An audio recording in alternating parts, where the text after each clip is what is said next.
मला इथनं पुढे कोणी सर्जाविषयी म्हणजे कशाचीच फोन करून सर्जाविषयी मॅडमपासून आजपासून माझं इथनं पुढं कोणी नाव लावायचं नाही. तो कोणी एखाद्या बॅनरवर नाव माझं टाकलं तर मी जे कंप्लेंट कायदेशीर करतो. म्हणजे बैल तुम्ही मॅडम देताय? हो घेतली मॅडमच्या ताब्यात बैल घेतली, साहेबांच्या पत्नीने ताब्यात बैल घेतली. कसं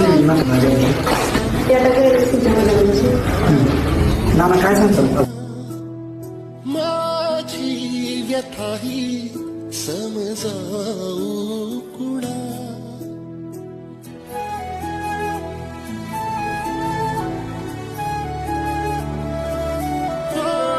बाबू कसा मी अनमादू कुणा माझी व्यथाही समजाऊ कुणा